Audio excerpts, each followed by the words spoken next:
Bueno, básicamente la idea es explicar un poco las cosas que hacemos en Valencia, junto con mucha gente, muchos colegas y amigos, en el campo del procesamiento digital de imagen.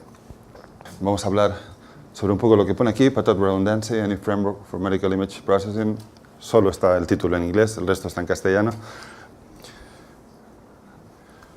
Bueno, este es el índice que más o menos va a guiar la presentación y empezaré con una pequeña introducción para ver un poco el cambio de paradigma en el tema del procesamiento digital de imagen que ha habido en los últimos 5 o 10 años, en los que ha habido un cambio muy significativo en la calidad de los métodos de distintos tipos de tareas en el campo de imagen, tanto médica como el procesamiento digital de imagen en general.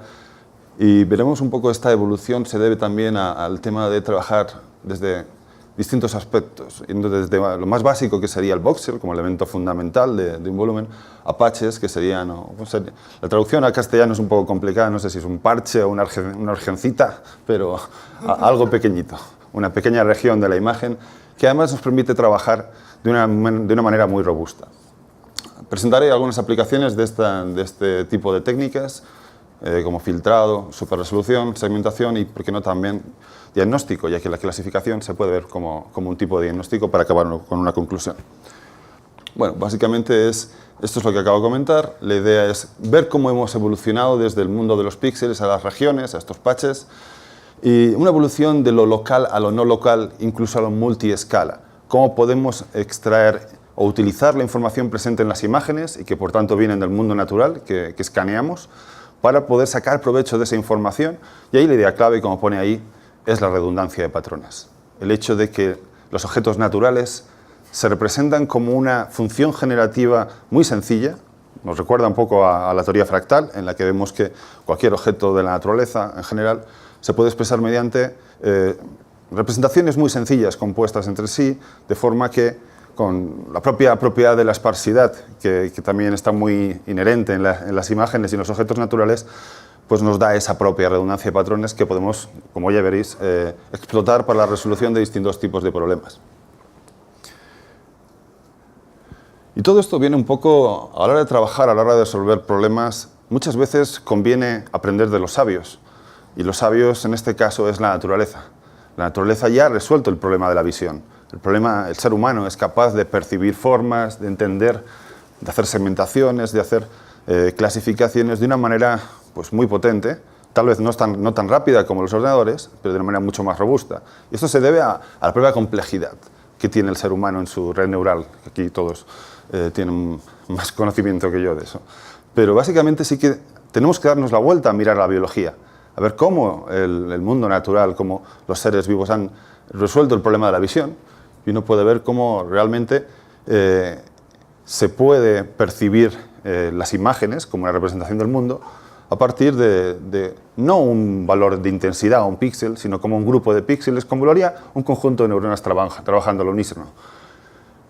Todo este tipo de técnicas tienen un inicio, tal vez, hay muchos inicios, pero tal vez el más remarcable sería el trabajo seminal de Non-Local Means de Antonio Boades en 2005, que presentó una tesis doctoral que la verdad es que marcó un poco el inicio de todo este tipo de técnicas de parches, aunque podemos ver algunos trabajos previos en 2003 de Frost and Lang, pero básicamente fue en este momento cuando se vio la potencia del trabajar con patrones, con pequeños patches para poder resolver problemas.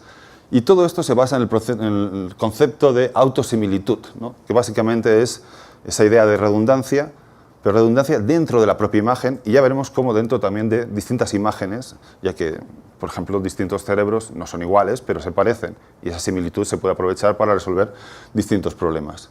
Entonces, utilizando esa propia propiedad, en inglés se suele decir autosimilarity, pero creo que la he traducido más o menos bien, la idea es poder utilizar esa redundancia en nuestro beneficio.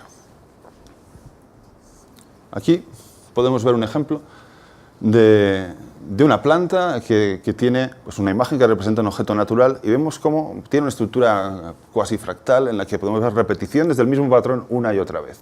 De hecho, si escogemos pequeños parches, podemos reconstruir mediante combinaciones lineales de estos parches, rotándolos, trasladándolos, combinándolos, casi el 90% de la información. Eso es la razón por la que una imagen se puede mandar por internet comprimida, porque hay mucha información redundante. Entonces, esa propia idea es la que nos permite aplicar todo esto a técnicas como filtrado, superresolución, segmentación, etcétera, etcétera. ¿De acuerdo? Resolver estos problemas. La primera tarea, tal vez la más sencilla, sería la del filtrado, que, como veis ahí, el objetivo es eliminar oscilaciones indeseadas, bueno, el ruido, de las imágenes, pero eso sí, sin afectar la anatomía. Porque cuando estamos adquiriendo una imagen, lo que queremos es tener la mejor imagen posible. Y esto, obviamente, no siempre es posible debido a limitaciones técnicas.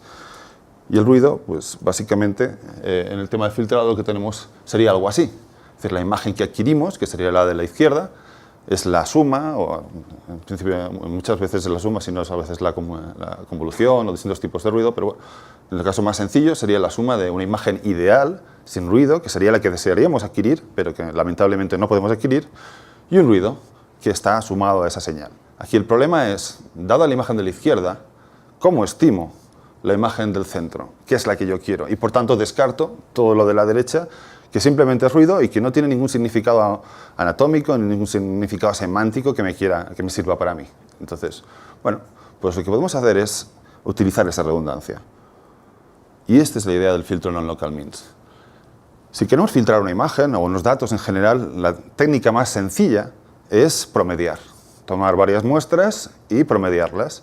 Si el ruido es central, tendremos que el promedio nos dará un valor mucho más cercano del valor ideal que estamos deseando obtener. El problema es que cuando aplico, por ejemplo, un filtro gaussiano, que sería el filtro más básico que existe, estoy promediando píxeles seleccionándolos de acuerdo a su proximidad geométrica. Es decir, yo estoy aquí y mis vecinos se parecerán a mí probablemente. Entonces me promedio con ellos y si estoy en una región homogénea, esto va a funcionar bien. Sin embargo, si estoy en un contorno, lo que va a ocurrir es que voy a emborronar la imagen. Y en ese sentido no voy a tener un buen resultado. Para ello lo que hay que hacer es seleccionar a tus amigos, como siempre.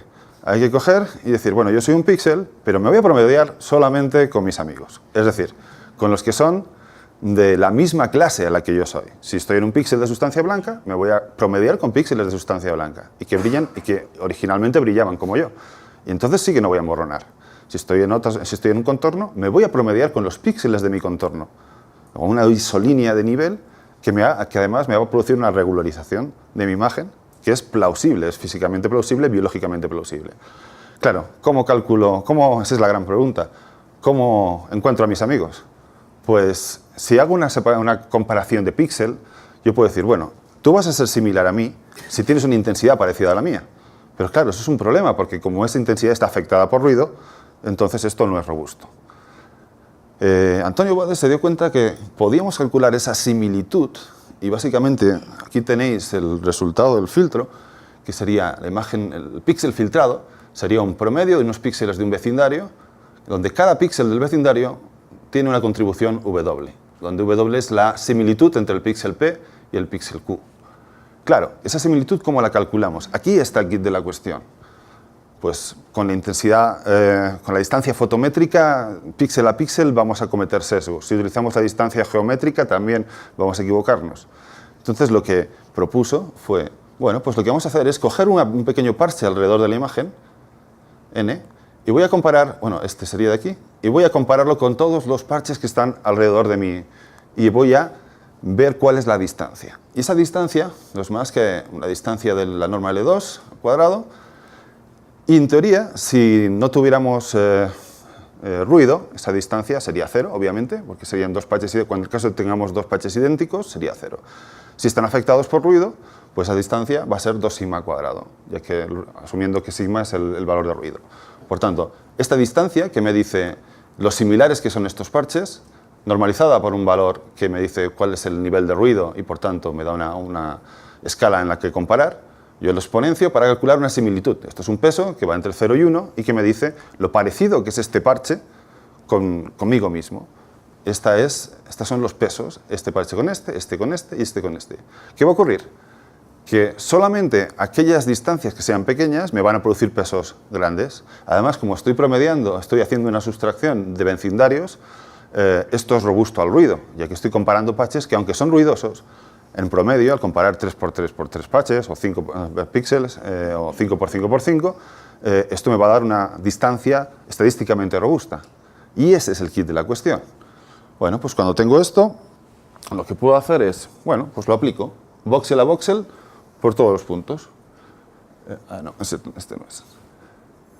Aquí tendremos un caso de una imagen con que tenemos ruido y el puntito rojo representaría el patch que quiero filtrar y la región azul sería el área. Originalmente el filtro non-local min se refería a no local, de verdad, es decir, yo puedo encontrar la redundancia de patrones en toda la imagen, es decir, puedo buscar en toda la imagen. Claro, esto lo que pasa es que es físicamente intratable porque es computacionalmente explosivo. Entonces lo que propuso fue decir, bueno, sí que va a haber redundancia en todo el cerebro, en todas las imágenes en general, pero la redundancia va a ser fundamentalmente local. Aunque esto ya sé que resulta un poco curioso decir no local y local, pero bueno, en este caso es una cuestión práctica, aunque realmente se podría aplicar perfectamente de forma no local.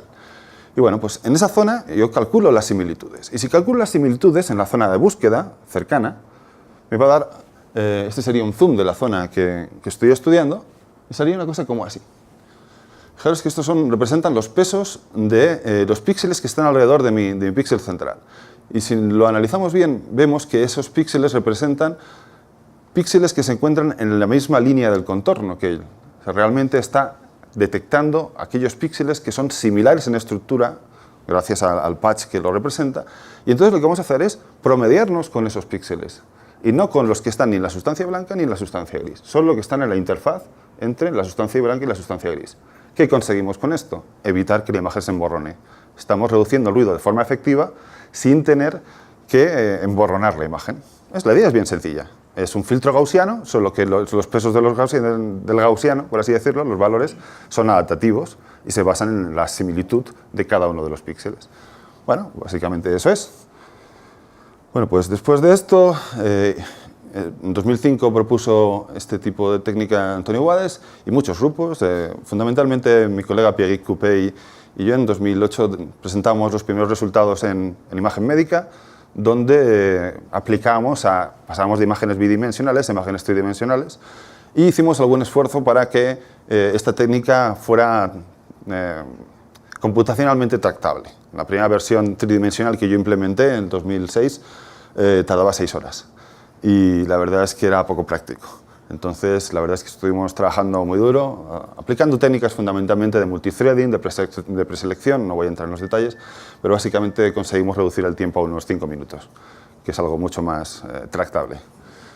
Bueno, aquí tenéis un ejemplo de uno de los papers que sacamos, que es uno de los más utilizados actualmente, que es una versión modificada del non-local means que tiene como característica fundamental que es una versión adaptativa, ya que muchas veces en las imágenes de resonancia magnética, el ruido no es estacionario, sino que presenta más nivel de ruido en unas zonas que en otras.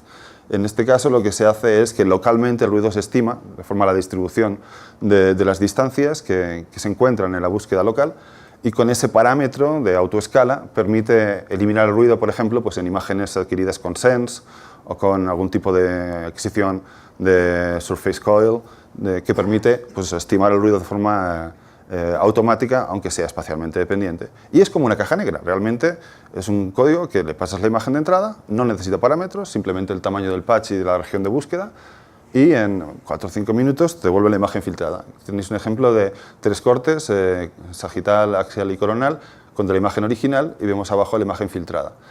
No sé si se puede apreciar, pero básicamente lo que hemos conseguido es eliminar el ruido de las zonas homogéneas y también de las no homogéneas, pero lo más importante es que no hemos perdido demasiado detalle y hemos respetado la imagen bastante. Bueno, con esta misma idea hemos desarrollado algunos papers. La verdad es que hemos aplicado esto a distintas situaciones, adaptándolas a distintas particularidades. Por ejemplo, pues, en el paper de arriba lo hicimos en multi-component image denoising.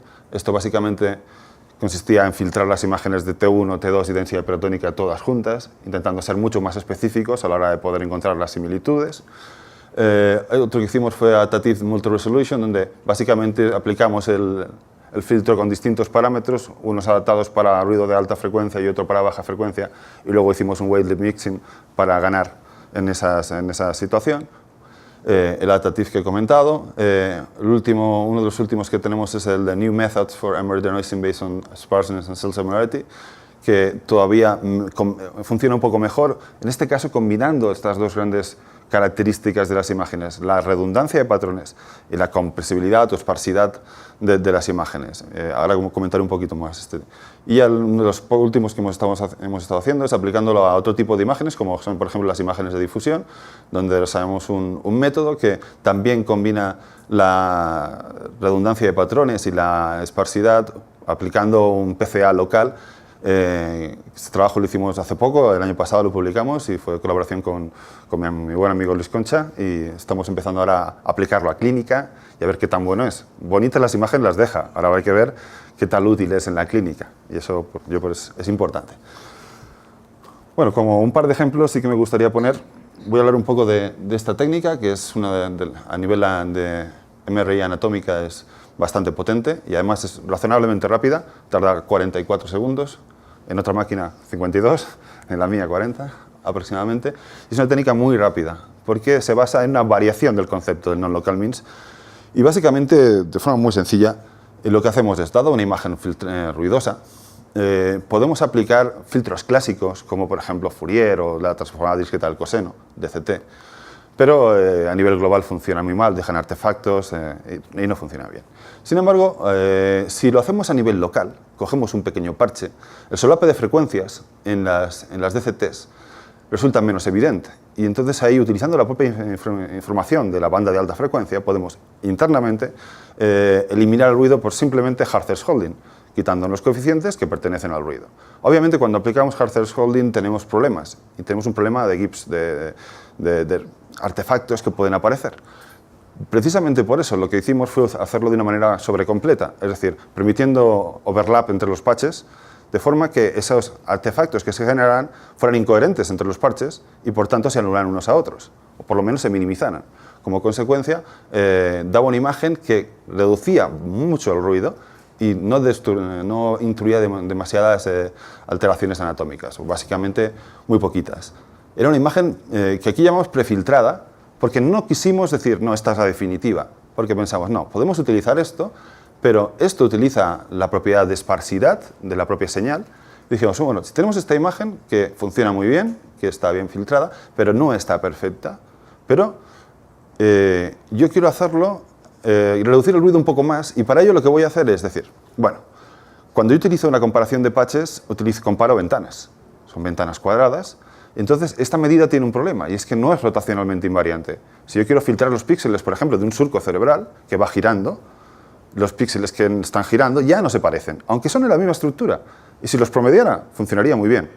Pero no los puedo detectar como similares porque la medida no es invariante.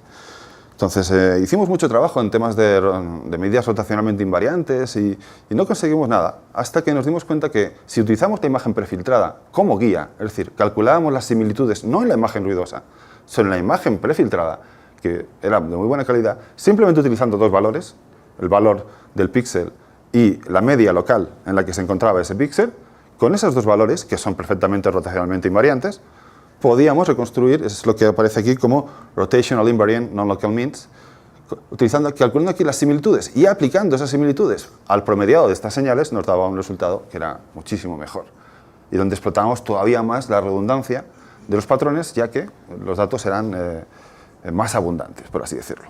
Bueno, aquí tenemos un ejemplo con datos sintéticos, donde poníamos una imagen sintética, es el BrainWeb de Montreal, MNI, es con el ruido añadido, que le pusimos nosotros una cantidad fija de ruido conocida, y aplicamos distintos filtros, pues el Wavelet Mixing, el Long-Rad, que es un filtro de difusión anisotrópica, el ODCT, que para tardar 4 segundos no lo hacía nada mal, y 4 segundos en un volumen de 256 por 156 por 180 es bastante rápido, y el Prefilter Rotation Invariant Non-Local Means, que era el resultado. Y aquí tenemos los residuos, es decir, la diferencia entre la imagen ruidosa y la filtrada.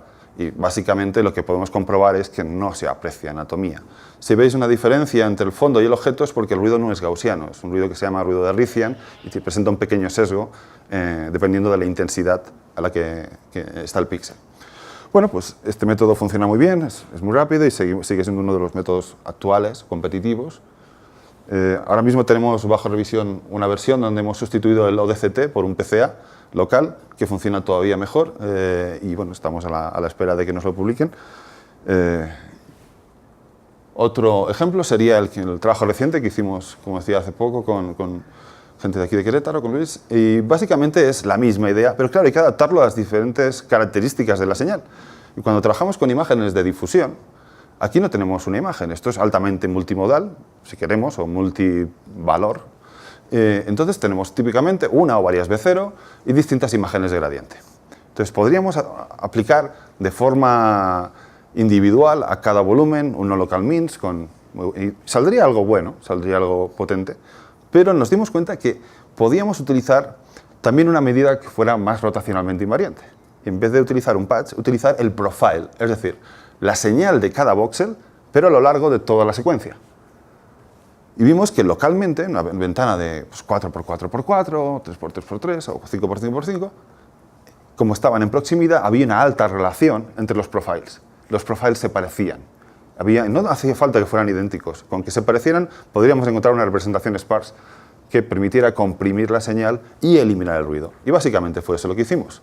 La idea fue coger esos parches, esas regiones, construir en cada fila pues, esa secuencia, y esto sería una matriz real generada con cada patch en el tiempo en los dinámicos, y esta sería la matriz.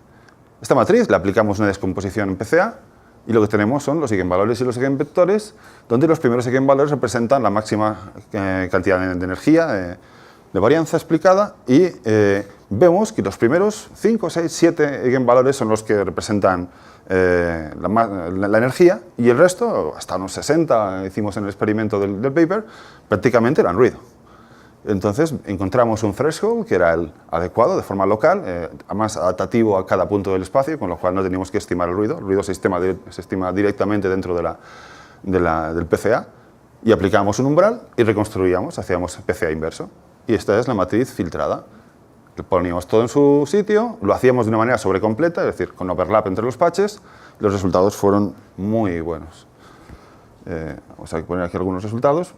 Bueno, este es un ejemplo de cómo estimamos el ruido con varias imágenes B0, pero bueno, arriba tenemos 5 imágenes B0, T2, y esa es la descomposición global en PCA, que nos permite ver cómo realmente aquí con una única componente explicamos casi todo, y el resto es básicamente ruido. Aquí tenemos una validación un poco de la técnica, donde aplicamos la técnica del LPCA para calcular los valores de ADC y FA y comparamos con distintos filtros. Comparamos directamente los datos, el cálculo de ADC y FA sobre las imágenes ruidosas, sobre un filtro de los españoles que es el JLMMSE, el non-local means, por supuesto, que una versión que trabajamos nosotros, y el LPCA.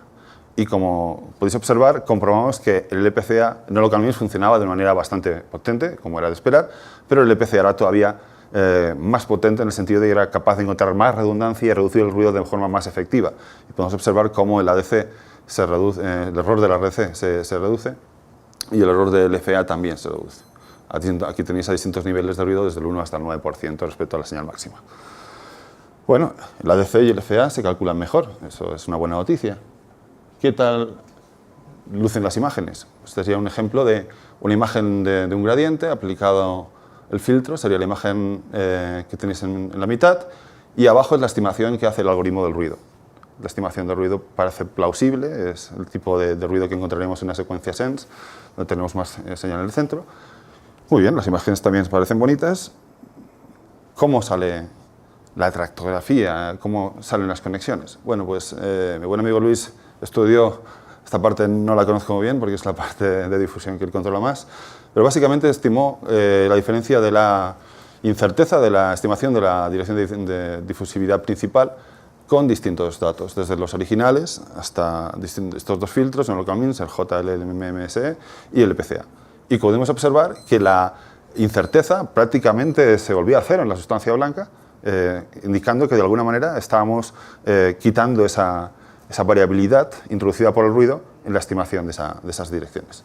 Arriba podéis observar los vectores, directores en cada uno de los voxels. Bueno, esto en cuanto a filtrado. Podríamos comentar alguna cosa más, pero fundamentalmente la idea es esa, utilizar la redundancia, también la esparsidad, para poder hacer una reducción de ruido efectiva. ¿Se puede utilizar los parches y esta autosimilitud para más cosas? Por supuesto. Un problema que nos costó bastante publicar, porque honestamente no se lo creían, era el tema de la superresolución. Y es un tema muy interesante, a mí me gusta mucho, pero reconozco que a veces puede ser un poco chocante. La idea es básicamente que cuando adquirimos una imagen y vamos a un hospital y tenemos una imagen, queremos la imagen de máxima resolución, eso siempre es así. Pero el problema es que tenemos limitaciones que nos impiden esto. Desde el hecho de que no pueda tener al paciente más de media hora o una hora dentro del escáner, hasta el hecho de que si reduzco mucho el tamaño del voxel, la relación señal-ruido hace que tenga muchísimo ruido y entonces ya no me sirve de tener un píxel muy pequeño, pero con un montón de ruido, con lo cual es muy complicado. Entonces, ¿cómo podemos hacer, dada una adquisición típica, pues, de lo que sea, mejorar la resolución en postproceso? Sé que esto puede parecer algo contradictorio, ¿no? Yo adquiero una resolución, no puedo tener más resolución.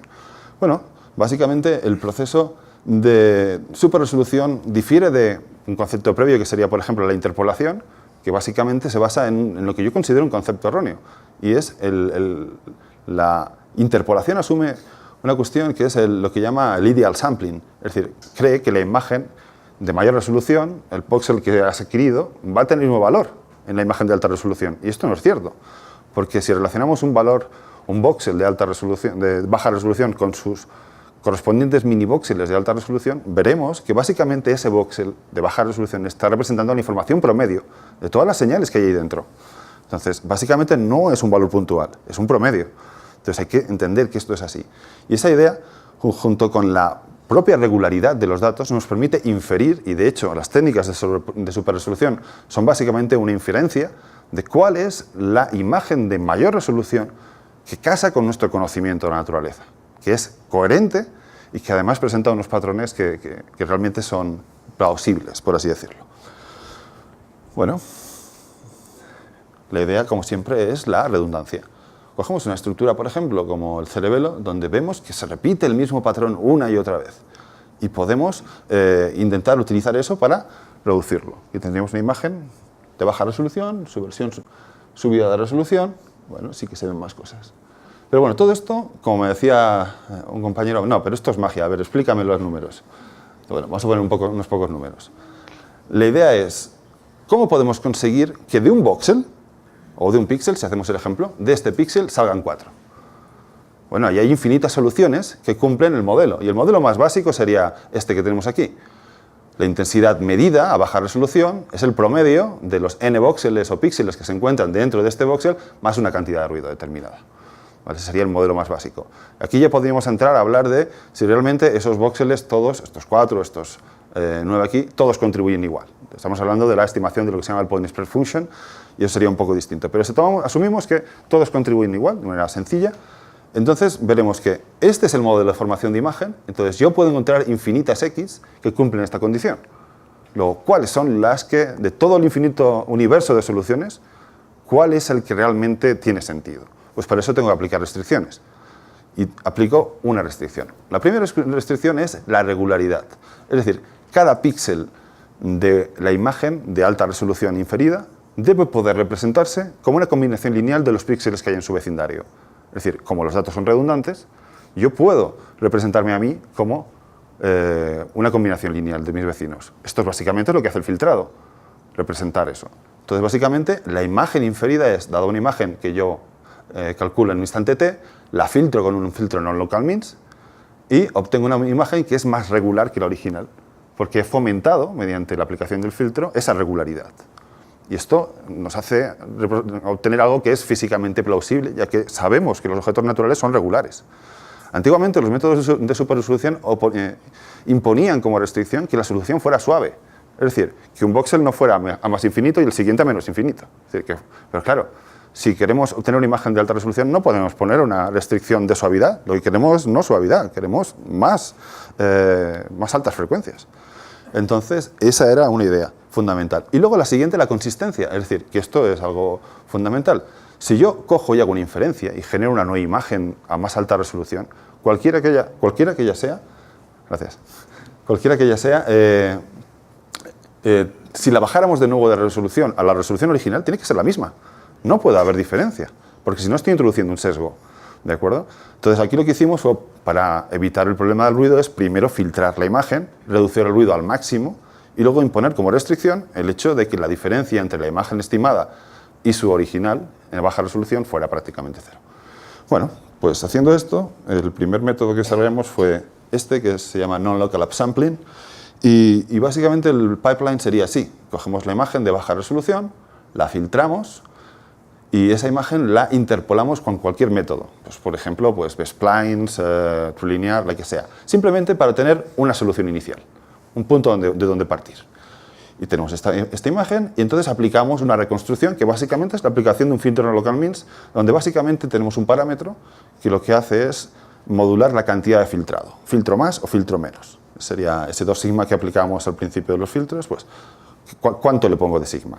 Bueno, pues voy filtrando, al principio con un filtro potente y obtengo una reconstrucción. Luego aplico el mean correction, aquí hace referencia a esa restricción entre escalas para que la media no cambie. Y este proceso lo voy repitiendo. Entonces, cada vez, en cada iteración, voy teniendo un resultado que se aparece cada vez más. Realmente no es un proceso de optimización porque en cada iteración me acerco al resultado final y va reduciéndose el error, lo cual es interesante. Llega un momento en el que ya llegamos a una estabilidad, cambiamos los parámetros del filtro, vamos a más fino, es un modelo como coarse to fine, acercándonos, y al final, cuando ya no hay diferencia entre varias escalas, pues ya hemos terminado y tenemos la imagen reconstruida. Esa es básicamente la idea. Aquí como ejemplo, pues tendríamos datos sintéticos en los que tenemos una imagen de 2 por 2 por 2 milímetros, como sería la de la izquierda, aquí un zoom. Esto sería una interpolación por B-splines. Sí que vemos, parece que ganemos algo de resolución, pero si apreciamos la imagen está como borrosa. Y ese sería el resultado de la superresolución, del upsampling.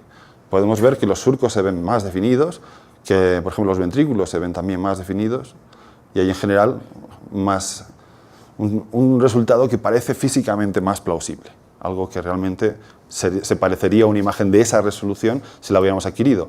No hay que equivocarse, esto es una aproximación. Si comparamos con la imagen de alta resolución de ese cerebro, no va a ser idéntico, ¿vale? Pero es una buena aproximación y en todo ganamos algo, en todo caso ganamos algo. Bueno, si lo aplicamos a datos reales, que es la prueba de fuego, aquí tenemos una imagen real tomada 1 por 1 por 3, con interpolación trilineal y la solución de la superresolución. Como pueden observar, pues tenemos todos estos surcos parecen mejor definidos y los médicos con los que trabajamos al observarlos dicen, sí, yo, teniendo estas dos imágenes me quedo con esta, claramente. ¿Vale? Entonces sí que parece que estemos ganando algo de resolución, por lo menos comparando con técnicas de interpolación clásicas. Bueno, esa es con una idea, y básicamente aquí lo que hemos utilizado básicamente es la redundancia de patrones. De hecho, un voxel solo no podríamos subirlo de resolución, pero con su vecindario estamos introduciendo esa información de regularidad que me permite hacer superresolución. Podemos modificar esto y hacer una variante. Una variante de esto es otro artículo que hicimos que es Mirror Super Resolution Using Cell Similarity and Image Priors. ¿Qué hace esto? Bueno, si básicamente estoy utilizando la redundancia de patrones para obtener una buena solución, ¿y qué tal si tengo una imagen ya de alta resolución que me puede decir esto de una manera muy potente? Típicamente los hospitales con los que trabajo toman una imagen de T1 de alta resolución, de 1 por 1 por 1, pero luego toman imágenes de densidad protónica de T2, pues de 2 por 2 por 2 o de 2 por 2 por 3, porque no hace falta que tengan tanta resolución. Pero luego cuando quieren trabajar con ellas juntas, lo que hacen es interpolar las otras porque quieren todas a 1 por 1 por 1. Pero claro, si en vez de interpolarlas aplicamos superresolución, obtenemos un resultado mucho mejor. Aquí básicamente el pipeline es el mismo, solo que en vez de calcular las similitudes en la imagen interpolada, se calculan en la imagen de alta resolución y se transfieren esos pesos en la similitud al cálculo. De hecho, se utilizan las dos, tanto esta como esta, aunque ponderado en función de cuál es la más confiable. Es un peso. Y básicamente es la idea, utilizar esa información de alta resolución para mejorar la imagen de baja resolución inferida hasta obtener pues, la convergencia, y tendríamos la imagen reconstruida. Y esto realmente da unos resultados espectaculares, porque, bueno, aquí pueden ver, las imágenes son datos sintéticos, pero aún así vemos una imagen T2 de alta resolución, una imagen de alta resolución T1, y aquí son distintos factores de slide thickness. Tenemos 2×2, o sea, 2, 1, 3, 5, 7 y 9 milímetros. Por ejemplo, si vemos la imagen de 9 milímetros, que creo que es la que es más evidente, esta imagen hemos cogido esta imagen, la hemos bajado de resolución, pues un factor 9 en el eje Z, Si aplicamos una B-spline, obtenemos esto, y si aplicamos la técnica de superresolución, obtenemos esto. Básicamente se parece muchísimo, y de hecho los PSNRs no mienten. Tenemos ahí 16, 17 y aquí tenemos 30. Más de 10 decibelios. Cuando lo vimos dijimos, increíble, pero realmente, efectivamente, en las condiciones reales no llegamos a tanto. Estos son datos sintéticos, sirven como modelo, nos permiten avanzar en nuestro conocimiento, pero cuando aplicamos datos reales ganamos 2-3 decibelios, que también está muy bien y se generan resultados muy buenos. Bueno, pues tenemos estas dos opciones y pensando en todo esto, pues pensamos, ¿y por qué no las combinamos? Pues cogemos y intentamos hacer lo mismo, pero en difusión. En difusión tenemos un problema de que las imágenes son de muy baja resolución. Entonces, ¿cómo podemos hacer esto de obtener una imagen guía? Porque, bueno, pues podemos hacerlo de la siguiente manera. Cogemos y utilizamos la B0. Si bien la B0 no es una imagen de alta resolución, sí que tiene una mejor calidad que las de gradiente, porque tiene una mejor relación señal-ruido. Entonces, básicamente lo que hacíamos en esta técnica, que sacamos el año pasado, desde 2013, fue primero aplicar un filtrado, el LPCA. Después aplicábamos un upsampling sin ninguna guía a la imagen B0 y utilizamos la B0 como guía para aumentar la resolución de todas las demás, de todos los gradientes, todas las direcciones. Y con eso conseguíamos ganar en resolución un factor 2, hasta un factor 3 es plausible, más allá empiezan a salir cosas un poco extrañas y complicadas de entender. Y aquí hay una comparativa de las 22 direcciones del Atlas, de los datos que utilizamos para la validación. Vemos los resultados de distintas interpolaciones. El upsampling se representaría la zona azul. Una modificación del upsampling que hicimos, que es simplemente hacerlo de forma localmente adaptativa, sería la zona morada, y la última zona, sería esta parte de aquí, sería realmente, estamos ganando como un decibelio respecto a las técnicas, un decibelio y medio respecto a las técnicas de interpolación, con lo cual sí que se gana bastante información. Entonces, las imágenes nos dicen un poco más cómo aparece. Básicamente tomamos para hacer el experimento, hicimos una adquisición de 10 veces el mismo cerebro, tomado a 1,2 por 1,2 por 1,2, y esas 10 adquisiciones se promediaron para tener una imagen con poco ruido. Y lo que viene a la izquierda sería el Color Coded Map, que mapea las difusiones a la resolución nativa tal cual se obtuvieron las imágenes, pero en este caso con un promedio de 10 casos, donde el ruido es prácticamente muy bajito, y se puede ver que todo tenía bastante sentido. Luego aplicamos class a un factor 2, pasamos a 0,6 y luego a un factor 3 a 0,4. Como se puede observar, aparece más definición. Yo no soy médico, no sé muy bien lo que estoy viendo, pero por lo que me dicen los que sí saben, aparecen cosas que originalmente no parecían tan evidentes y realmente parece que hay una mejora de la resolución que realmente puede servir para una mayor tetrografía. Digo, bueno, pues vamos a comprobar una mejor tetrografía, quería decir. Pues vamos a ver si esto es así. Y si juntamos todo, este sería un poco, yéndonos al hipocampo, que es una zona muy interesante para muchos de nosotros, vemos los datos no de una adquisición, de 10 adquisiciones promediadas, sino de una adquisición. O sea, realmente, ¿qué es lo que tenemos? Pues este es el resultado del Color Coded Map sobre una única adquisición, es decir, una imagen tal cual sale de la máquina de forma rutinaria.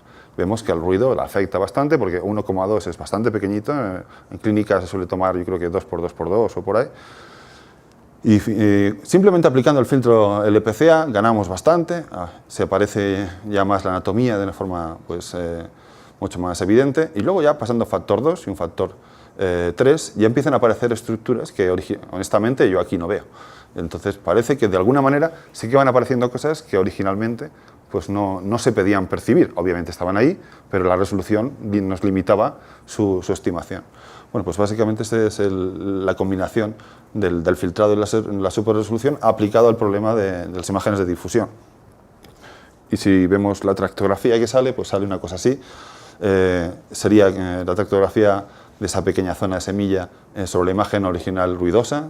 Después de aplicar el filtrado, pues se ve mucho más, ya los tractos ya no se cortan tanto.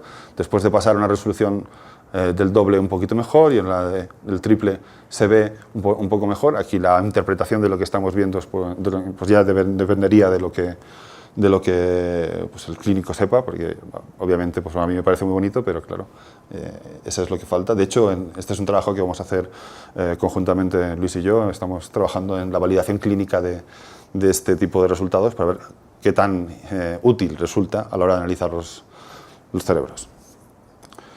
Bueno, eso básicamente en superresolución y podemos cambiar de problema. También podemos utilizar esta autosimilitud, pero ya no entre imágenes, sino, o sea, dentro de la propia imagen, sino yendo un paso más allá, entre imágenes de distintos pacientes. Es decir, todos tenemos cerebros parecidos, pero no iguales. En el caso de estas similitudes interimagen, intersujeto, podemos utilizarlas para hacer cosas como segmentación, que básicamente es un problema de clasificación en el que buscamos cuál es la semántica de cada píxel. Entonces, un poco la idea es la idea de los multiatlas, que ya comentó Paul ayer, y es lo que es ahora mismo está un poco más en boga, que es la idea de patrones similares van a tener etiquetas similares. Si tenemos un patch en una zona del cerebro y comparamos con otros cerebros en la misma zona y encontramos patrones similares, pues probablemente a nivel local va a representar la misma semántica, la misma estructura cerebral y por tanto voy a poder transferir las etiquetas y obtener como resultado una segmentación. Bueno, pues lo hicimos y desarrollamos un pequeño pipeline que funciona de la siguiente manera. Primero cogemos la imagen tal cual sale de la máquina, aplicamos un filtrado y una corrección de inhomogeneidad para mejorar su calidad.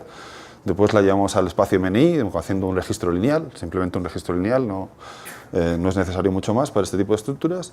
Y hicimos una selección, como nuestra base de datos contiene 100 sujetos segmentados a mano, hicimos una selección de los 20 más similares, porque percibimos que cuando llegaba a un plato, una estabilidad, cuando ya tenías 20 sujetos ya no había mucho más mejora en la similitud o en el coeficiente de Dice de las segmentaciones.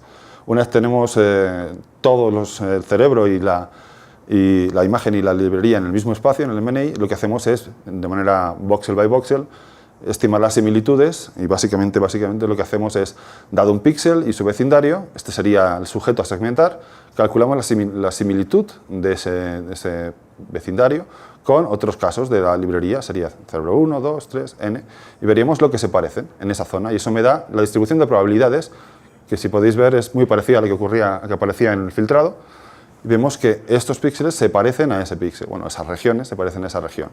Y además sabemos que estos cerebros están etiquetados y podemos propagar esas probabilidades o esas similitudes con las etiquetas y nos da como resultado un voto ponderado donde tengo que para cada píxel tengo un voto de todos estos píxeles, de aquí, los que se parecen, y de hecho tenemos un promedio. La decisión final se hace como fusión de etiquetas, pero en este caso en vez de ser un voto ecuánime, todos votan igual, solamente votan más los que más se parecen. Entonces de esa manera obtenemos un resultado que es la probabilidad de que este píxel pertenezca al hipocampo o no. Y en este caso, por ejemplo, pues aparece que tiene un valor de 0,994. Ponemos un umbral de 0,5 y lo clasificamos como hipocampo. Y esto se puede aplicar a toda la imagen y así propagamos los resultados. Y aquí tenemos algún ejemplo de aplicación, lo aplicamos a todo el cerebro para hacer separación de las distintas macroestructuras, cerebro, cerebelo, bulbo raquídeo, en fin. Y luego también lo aplicamos a ganglios basales, estructuras subcorticales, donde pues, podemos medir de alguna manera, con registro lineal se pueden medir las subcorticales muy bien porque básicamente no hay mucho movimiento. Y en las corticales resulta más complicado, ahí sí que hay que hacer registro no lineal para que todo quede mucho más cercano. Pero aquí podemos, por ejemplo, aplicamos ventrículos laterales, putamen, globo pálido, caudado, tálamo, hipocampo, amígdala, núcleo accumbens, con un resultado bastante decente. Como pueden ver aquí los resultados de una captura de ITK-SNAP, se pueden ver pues, el resultado de una segmentación automática del sistema. Y, vale, pero el problema que tiene es que esto es muy lento. El hecho de que tengamos que comparar los patches de un cerebro con los de toda una librería, pues es muy lento, es computacionalmente muy pesado. Entonces lo que hemos hecho ha sido utilizar una serie de estrategias para reducir el ruido, el tiempo, y para los ganglios basales sí que en 10 minutos tenemos el resultado, pero si lo aplicamos a todo el cerebro nos vamos a las 2 horas, y eso es mucho tiempo. Entonces, recientemente mi colega Pierre Coupé vio que había una técnica que se llama patch match, que permite hacer el cálculo de las similitudes, el cálculo de los matchings de los patches de una manera ultra rápida. De forma que podemos hacer esto, que es lo más pesado computacionalmente, encontrar los patrones más similares de una forma muy rápida. Se basa en el concepto de ANNF, que es Approximate Nearest Neighborhood Field, que para aquellos que estén familiarizados con el registro no lineal, Cuando uno hace un registro no lineal de una imagen a otra, tenemos lo que se llama un mapa de deformación. Y ese mapa de deformación es básicamente continuo. Un píxel que va aquí, el vecino va al lado de él. Con lo cual, básicamente la idea de Barnes, que propuso la técnica de patch match en el 2009, fue decir, bueno, yo voy a coger y de todas mis imágenes, de todos mis píxeles, voy a calcular su match de forma aleatoria. Voy a poner uno, el que sea, un valor cualquiera. Y esto lo voy a hacer para todos los píxeles de la imagen. Como tengo muchos píxeles, no uno, sino tengo muchísimos, por azar, alguno de ellos dará un buen match. Entonces lo que hace es, bueno, pues cada píxel, en principio tenemos una inicialización aleatoria, y pues me sale este aquí, este aquí, este aquí. Y entonces para cada píxel coge y mira a sus vecinos, el derecha, izquierda, arriba, abajo, y dice, ¿tú te pareces más que yo? Ah, pues voy a buscar en tu vecindario, no en el mío. Y entonces va a actualizar, hace una propagación de etiquetas y dice, bueno, pues si tú te pareces más, yo voy a estar a tu lado, así que voy a buscar alrededor tuyo, no alrededor de donde yo estaba antes, donde me daba el match. Y esto lo voy a hacer y me va a dar una refinación, una propagación. Y después lo que voy a hacer es repetir el proceso de búsqueda aleatoria para no quedarme en un mínimo local. Y entonces lo que voy a hacer es repetir ese salto aleatorio, pero ya en una región más pequeñita, para buscar en las vecindades de esta zona. Bueno, esa es la idea básica. Aplicada a imágenes de resonancia magnética, la técnica se llama OPAL, que presentó mi colega Pierre Coupe hace nada, hace 2 semanas, esto es de rabiosa actualidad, en Boston, y estamos actualmente preparando el artículo de la revista, y básicamente eso es lo mismo, pero aplicado al cerebro.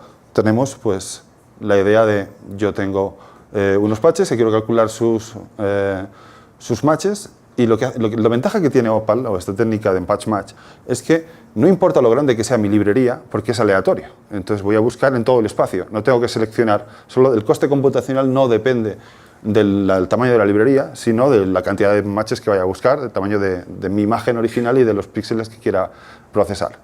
Entonces, básicamente, hacemos una búsqueda aleatoria en la primera iteración, refinamos localmente, utilizando los vecinos para mejorarlo, y volvemos a hacer el proceso de forma iterativa. Iteración 1, búsqueda aleatoria, búsqueda al refinamiento, búsqueda aleatoria, refinamiento. Y esto lo hacemos en 2 o 3 iteraciones, convergemos a una solución bastante estable y útil. Y esto lo que hacemos es, el problema que tiene patch match es que nos da un único match por píxel. Es decir, dado un píxel, me da el best match. Y claro, en Label Fusion lo que queremos es muchos matches para promediarlos de alguna manera. Bueno, pues lo que hacemos es hacer múltiples patch match de forma paralela. Como son independientes, pues si tenemos 8 o 16 cores, lanzamos 16 patch match y tenemos 16 candidatos, que no son iguales porque tenemos ese componente aleatorio que hace que no vayan a ser, no es determinista, nos dará un resultado cada vez distinto. Y promediando esto, obtenemos el resultado similar a lo que sería el multi-atlas, pero con una diferencia significativa. Y la diferencia significativa es que aplicó mi colega Pierre a la segmentación del hipocampo y comparando con distintos métodos, aquí podemos ver, OPAL sería este de aquí, el resultado fue que fue un poco mejor que el de DLS, que sería el de referencia para el dataset ICBM, que fue el que utilizó, pero la diferencia más significativa no es que solo mejorara un poquito, que está muy bien, sino que el tiempo pasó, pues por ejemplo, de 900 segundos a 0,89 segundos. Conseguimos reducir el tiempo muy significativamente y podemos segmentar el hipocampo en 1 segundo. Traducido esto al cerebro en global, pues ya tenemos un pequeño prototipo que tardaba 2 horas en hacer la segmentación de las 140 áreas del segmento del cerebro y hemos pasado a casi 2 minutos. La reducción es más que significativa y la calidad es básicamente la misma. El coeficiente DICE es un poquito mejor, pero muy poquito, pero francamente el resultado es que hemos conseguido hacer el mismo proceso, pero tremendamente más rápido, utilizando las propiedades de los matches y de ese ANNF que comentaba, que permite hacerlo de una manera muy eficiente. Ahora tenemos algunas ideas para mejorarlo un poquito más, para hacerlo un poco más rápido si cabe y un poco más preciso, utilizando algunas restricciones. Que no quería acabar sin hablar un poco. Me falta un par de cosas más. Rápidamente comentar que todo esto que hemos hablado, filtrado, superresolución, segmentación, llevamos muchos años trabajando en el laboratorio y siempre hemos pensado que lo importante es que todo lo que se desarrolla en el laboratorio llegue a la gente. Y para que llegue a la gente, uno puede hacer un software como FSL, FreeSurfer, son fantásticos programas que la gente utiliza, pero tiene el problema de que requiere pues, unos recursos computacionales, requiere un personal especializado, requiere un montón de cosas. Entonces pensamos, ¿por qué no creamos una plataforma online, que es Volbrain, que haga todo este pipeline, pero de forma remota? Y básicamente eso es lo que hemos hecho. Ahora mismo estamos en fase beta y teóricamente para diciembre haremos el public release para todo el mundo y podrán empezar a utilizar el sistema. Y básicamente el sistema es muy sencillo, es una página web que lo que hace es, cuando recibe una petición, bueno, primero uno se registra como usuario, es totalmente gratuito y la única limitación es que no puede mandar más de 5 casos al día para que todos los usuarios puedan utilizar el sistema, tenemos recursos computacionales limitados. Y básicamente el servidor recibe el caso, básicamente se manda una imagen T1 comprimida, que son unas 10 megas y no ocupa demasiado, recibe y nos mandamos a un clúster local que tenemos en el laboratorio con 160 cores y bueno, se hace login, se manda el caso, se procesa y en unos 10 minutos el usuario recibe un correo electrónico con los resultados. Básicamente un PDF con todos los volúmenes medidos, sustancia blanca, sustancia gris, cerebro, cerebelo, en fin, ganglios basales y además con sus valores de normalidad. Lo que hicimos fue procesar completamente la base de datos ICSI, que es una base de datos de Inglaterra, de la población normal británica, y calculamos los valores de normalidad para sexo y edad de cada estructura, de forma que nos diera una especie de referencia de cuál es el valor que estoy midiendo, si está dentro o fuera del bound que esperaría tener para esa edad y sexo. Dentro de un rango de 20 años a 85 años, que era lo que la base de datos abarcaba. Aquí tiene un informe del PDF que recibe el usuario, donde básicamente lo que tenemos es los datos del paciente, que bueno, en principio, pues, como es anónimo, no tendremos nada. Información de la calidad de la imagen, aquí volumen cerebral. Obviamente lo que hacemos es dar todos los volúmenes, tanto en centímetros cúbicos como normalizados respecto al volumen intracraneal total, de forma que tengamos pues, compensado el tamaño de la cabeza para poder analizar distintos pacientes. Entonces, básicamente es lo que tenemos aquí, tanto el volumen en centímetros cúbicos como el porcentaje respecto al ICV. Y aquí tenemos, por ejemplo, para el cerebro, para el cerebelo, sustancia blanca, sustancia gris, asimetrías de distintos valores, cerebro, cerebelo, bulbo arqueoide, brainstem, y aquí estructuras, pues el total, los ventrículos, todos los que comenté hace un momento, y aquí tenemos pues básicamente una imagen en la que nos sirve como quality control para ver que nada ha ido muy mal, muy mal. Entonces vemos aquí la extracción intracraneal, que es lo primero que hacemos, con una herramienta que acabamos de publicar que se llama NICE, que en un par de minutos hace la extracción del espacio intracraneal, incluyendo el líquido externo, el líquido cefalorraquídeo. Luego hacemos una clasificación clásica de 3 tejidos, hemisferios, para calcular asimetrías y las estructuras subcorticales, pues todo ello en aproximadamente, como decía, unos 10 minutos.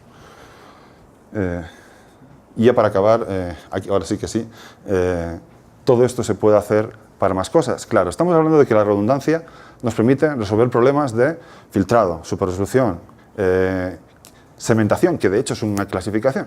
Entonces, ¿por qué no diagnóstico, que también es una clasificación?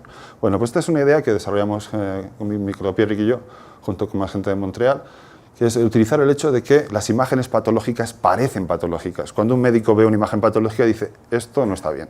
¿Y por qué lo hace? Porque compara con su base de datos interna, que no tiene una base de datos normal y una base de datos patológica. Tiene una experiencia almacenada en su memoria que le dice, esto está bien y esto está mal. ¿Y esto cómo lo podemos hacer a nivel de redundancia de patrones? Bueno, pues básicamente la idea es decir, bueno, vamos a hacer lo mismo que hacemos para segmentación, pero vamos a, en vez de utilizar una librería, vamos a utilizar dos. Una de pacientes sanos y otra de sujetos de controles normales, serían los de arriba, y otros de pacientes, pero en este caso hicimos el trabajo de Alzheimer. Y entonces cogimos y en hipocampo únicamente nos centramos, porque sabíamos que era una estructura importante en esta enfermedad, y lo que fuimos fue voxel por voxel, intentar segmentar la imagen. Pero al segmentarla, que igual que hacíamos antiguamente, lo que hicimos fue mirar de dónde venían las muestras. Estas dos librerías están balanceadas, 80 y 80 casos, que lo que hacíamos es decir, bueno, si este píxel se reconstruye utilizando probabilidades de este y una de este, si tengo más pesos de esta población que de esta población, pues este píxel va a ser de esta población. Entonces básicamente tenemos lo que se llama un mapa de grading, donde tenemos una clasificación a nivel de voxel de todo el hipocampo y tenemos codificado desde +1 hasta -1 el valor de pertenencia a una clase u otra. Ponemos un umbral en 0,5 y, por ejemplo, en este caso teníamos un valor promedio de -0,46 del hipocampo, diciendo que este sujeto tenía Alzheimer. lo aplicamos a la base de datos ADNI y comparamos Alzheimer definido frente a controles normales, pareados por edad, y dio como resultado una tasa de acierto del 92%.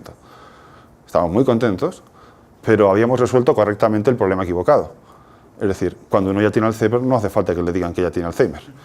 Entonces, ya es triste, ¿no? Entonces, la idea era decir, bueno, podemos hacer esto en MCI, podemos hacer en trastorno cognitivo leve, saber si esta persona va a evolucionar a un Alzheimer definido o realmente va a quedarse estacionario. Ese fue el siguiente paper que hicimos, en el que lo que hicimos fue comparar dentro de la base de datos ADNI la evolución. Hicimos una librería, una de que migraban a AD y otros que eran estables. Y el resultado, si bien no es tan bueno, fue un 73% de acierto, introduciendo como covariables el volumen hipocampal y algunas otras cosas. Sí que era muy competitivo, porque es un problema altamente complejo, y el valor en aquella época, para cuando lo publicamos, creo que hace un año o dos, la tasa de éxito sobre esos datos máxima que había en bibliografía era 67%, utilizando líquido cefalorraquídeo, PET y un montón de información. Aparte, nosotros únicamente con la anatomía del hipocampo fuimos capaces de llegar a un 73%, que ya entiendo que no es fantástico, pero se ve que es un principio y realmente parece que ayuda a resolver el problema. Bueno, pues ya acabó.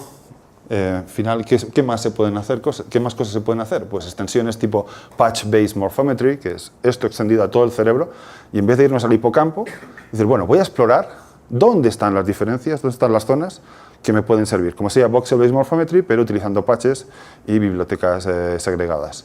Bueno, pues utilizando técnicas como esparsidad, utilizar otras características. Igual simplemente los patches no son suficientes. En vez de intensidad se pueden utilizar otras características que fueran o rotacionalmente invariantes o alguna invariancia más.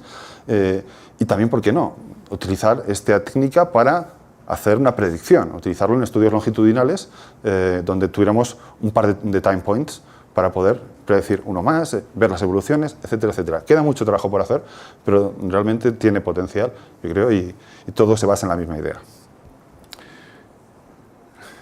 Y bueno, ya como conclusión, creo que todo lo que hemos visto durante esta horita y pico ha sido pues, el que efectivamente se puede utilizar la redundancia de patrones a nivel local para poder resolver distintos problemas de imagen médica.